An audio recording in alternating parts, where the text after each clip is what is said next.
శ్రీమాత్రే నమః. నమస్కారం.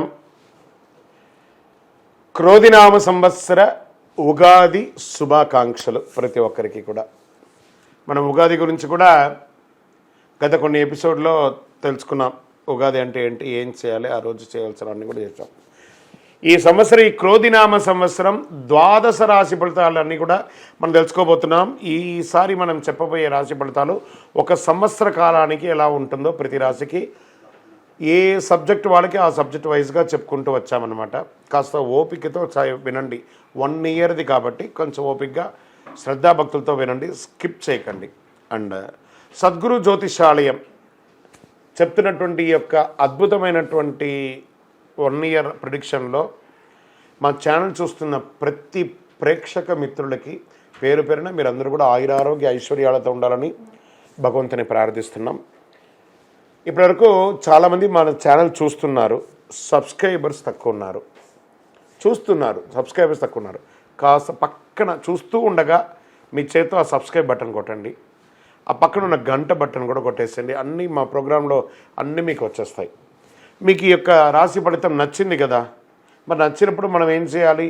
సోషల్గా ఇంకొక 10 మందికి వేయడం. దీన్ని అలాగే ఇన్స్టాలో కానీ, ఫేస్బుక్లో కానీ, వాట్సాప్లో కానీ షేర్ చేయండి. రైట్.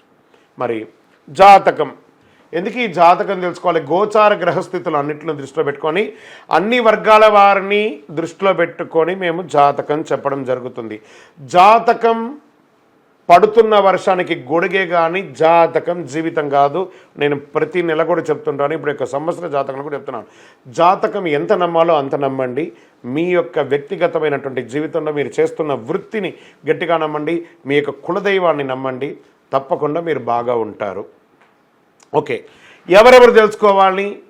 21 సంవత్సరాల లోపు ఉన్న విద్యార్థులు, అది స్త్రీ పురుషులు ఎవరైనా జాతకం అడగకండి, చెప్పము.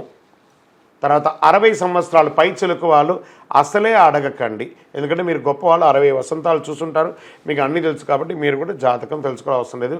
సాక్షాత్ మీరందరూ దైవ సమానులే. తర్వాత ఇల్లీగల్ అఫైర్స్ గురించి దయచేసి అడగకండి. గురుగారు మాకు చాలా అప్పులు ఉన్నాయండి. జాతకం చెప్పుకుంటే అప్పులు తీరదు. వ్యాపారమో ఉద్యోగమో చేస్తే అప్పులు తీరుతుంది. మీరు అప్పులు తీసుకున్న వాడి దగ్గర తిరిగి ఇచ్చే శక్తి ఉంటే అప్పు చేయండి, లేదా అప్పులు తీయకండి. అలా జాతకంలో అప్పులు తీరదు. జాతకం చూసుకుంటే కష్టపడాలి. జాతకం చెప్పించి మన దారిని కల్పించుకుంటూ మనం ముందుకు వెళ్ళాలి. రైట్. ఇప్పుడు మనం ఎవరెవరు ఎలా తెలుసుకుందాం అనేది మాత్రమే మనం పెట్టుకుంటాం. సద్గురు జ్యోతిషాలయం వారి ఈ యొక్క క్రోధినామ సంవత్సరం జ్యోతిషాస్త్రరీత్యా ద్వాదశ రాశుల్లో 12వ రాశి అయినటువంటి మీనరాశి మిత్రులారా, మీరు పూర్వాభాద్రా నక్షత్రం 4వ పాదం, ఉత్తరాభాద్రా నక్షత్రం 1, 2, 3, 4 పాదములు, రేవతి నక్షత్రం 1, 2, 3, 4 పాదాలకు సంబంధించిన మీరు ఈ క్రోధినామ సంవత్సరం మీకు శుభాశుభ ఫలితాలు ఎలా ఉన్నాయి అనుకుంటే, ఆదాయం 11, వ్యయం 5, రాజపూజ్యం 2, అవమానం 4. ఈ సంవత్సరం గ్రహస్థితులు గురుడు తృతీయ స్థానంలో స్వర్ణమూర్తిగా సంచరిస్తున్నాడు. శని కూడా ఈ సంవత్సరం అంతా రజితమూర్తిగా సంచరిస్తున్నారు. రాహుకేతులు సంవత్సరం అంతా కూడా జన్మ 7వ స్థానాల్లో తామ్రమూర్తిగా సంచరిస్తున్నారు. గ్రహస్థితులంతా అనుకూలంగా ఉన్నప్పటికీ తృతీయ స్థానంలో గురుడు పెద్దగా యోగాన్ని ఇవ్వడు.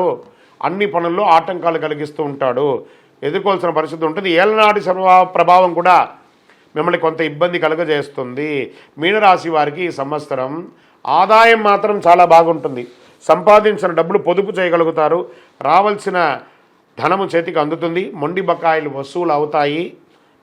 అనవసరమైన ఖర్చులు ఉన్నప్పటికీ ఆదాయం కూడా బాగుంటుంది. మీనరాశి మిత్రులారా, ఎదుటి వాళ్ళని గౌరవించడం నేర్చుకోండి. ఫస్ట్ మీరు ఎదుటి వాళ్ళని వారి స్థానానికి గౌరవించడం మీరు నేర్చుకోవాలి. కాస్త మీకు దుడుకు స్వభావం ఉంటుంది.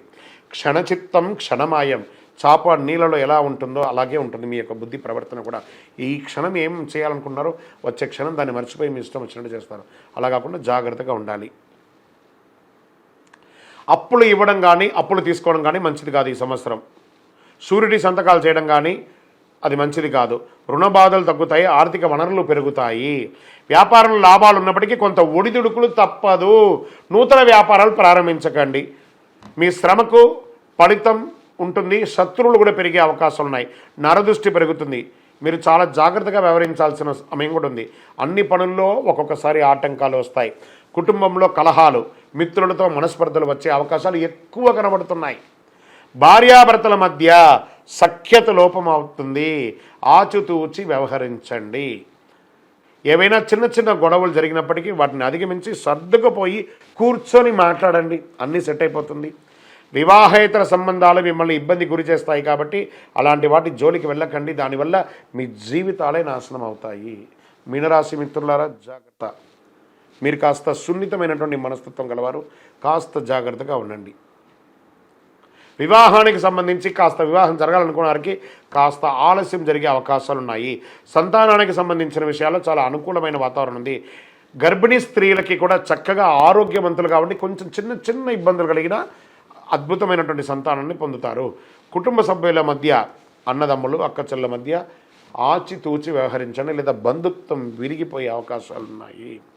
ఈ సంవత్సరం మీనరాశి వారికి గృహయోగం ఉన్నప్పటికీ కాస్త ఆలస్యంగా గృహయోగం ఉంది. దానివల్ల రుణం చేయక తప్పదు. ఉద్యోగ అవకాశాలు ఉన్నప్పటికీ ఆలస్యంగా ఉద్యోగం వస్తుంది.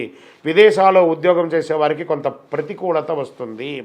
నూతన వాహనాలు కొనుక్కోవడం వల్ల విపరీతమైన ధన నష్టం, వాహనాలు మార్చడం, ఆర్థిక ఇబ్బందులు ఎదుర్కోవడం ఇవన్నీ కనబడుతున్నాయి. రాజకీయ నాయకులకి గడ్డు కాలం. అవకాశాలు వచ్చినట్టే వచ్చి చేజారుతుంది, మళ్ళీ వస్తుంది, మళ్ళీ పోతుంది, మళ్ళీ వస్తుంది, మళ్ళీ వస్తుంది. జాగ్రత్త. ప్రజాక్షేత్రం వెళ్ళేటప్పుడు చాలా జాగ్రత్తగా ఉండాలి. సినిమా, టీవీ, మీడియా రంగం వారికి చక్కటి అవకాశాలు కనిపిస్తున్నాయి. శ్రమకు తగ్గ ఫలితాలు ఉన్నాయి. విద్యార్థులు ఎంత కష్టపడినప్పటికీ తగిన స్థాయిలో ఆశించినంత ఫలితం పొందకపోయినా మిశ్రమ ఫలితాన్ని అయితే పొందుతారు. వాహనాలు నడిపేటప్పుడు జాగ్రత్త. వాహన ప్రమాదాలు జరిగే అవకాశాలున్నాయి. వ్యసనాల వల్ల సమస్యలు తలెత్తే అవకాశాలున్నాయి. కుల వృత్తులు చేసేవారికి కలిసి వస్తుంది. ఈ సంవత్సరం అనారోగ్యం పట్ల జాగ్రత్తగా చూసుకోవాలి. శస్త్రచికిత్స అయ్యే అవకాశాలున్నాయి, శ్రద్ధ వహించాలి. వ్యవసాయదారులకి చాలా అనుకూలంగా ఉంటుంది. ఆశించిన లాభాలు రావడంతో పాటు ఒత్తిడి కూడా ఉంటుంది. ఓవరాల్ మీనరాశి వారు మిశ్రమంగా శ్రమించాలి. అన్నిటికీ ఒకటే మార్గం ఏం చెప్పండి? గమ్ గణపతి అనమ. సైలెంట్గా ఉంటే అన్నీ సాధించగలరు. మీనరాశి మిత్రులారా, మీరు 5 అనే ఒక సంఖ్యను ఎక్కువ వాడండి. Pink and red and green 3 colour కూడా మీకు చాలా చాలా చాలా కలిసి వస్తుంది. దక్షిణ దిశ ప్రయాణాలు మీకు చాలా అనుకూలాన్ని కలిగిస్తుంది. దైవ ప్రార్థన చేయండి. మీ ఇష్టదైవ ప్రార్థన, కులదైవ ప్రార్థన చేయండి. మీ ఇంటి ఇలవేలపకి ప్రార్థన చేయండి. దేవాలయానికి వెళ్ళి నవగ్రహాలకి ప్రదక్షిణం చేయండి. మీ వయస్సు ఎంత ఉందో అన్ని నువ్వుల నూనెతో దీపం వెలిగించండి. ప్రతి శనివారము అక్కడ ప్రార్థన చేయండి. దేహి మే బుద్ధి వైశిష్ట్యం, దేహి మే నిత్య యవ్వనం, దేహి మే పరమ ఆనందం, దేవదేవ జగత్పతి అని చెప్పి ప్రార్థన చేయండి. ఇంకా మీ యొక్క వ్యక్తిగత జాతకం తెలుసుకోవాలనుకుంటున్నారా? మీ పరిసర ప్రాంతాల్లో ఉన్నటువంటి సద్గురువుని సంప్రదించి తెలుసుకోండి. మా ద్వారా తెలుసుకోవాలనుకుంటే ఈ నెంబర్కి, కింద ఉన్న నెంబర్కి మీ పేరు, date of birth, time of birth, place of birth WhatsApp చేయండి. మీనరాశి మిత్రులారా విజయోస్తు. ఈ ద్వాదశ రాశి ఫలితాలన్నింటినీ చూస్తున్నటువంటి ప్రేక్షక మిత్రులారా, మీరందరూ కూడాను ఆయురారోగ్య ఐశ్వర్య భోగభాగ్యాలతో ఉండాలని ఆ అఖిలాండ కోటి బ్రహ్మాండ నాయకుడు శ్రీ ధర్మశాస్త్ర అయ్యప్ప స్వామి వారిని ప్రార్థిస్తున్నాము.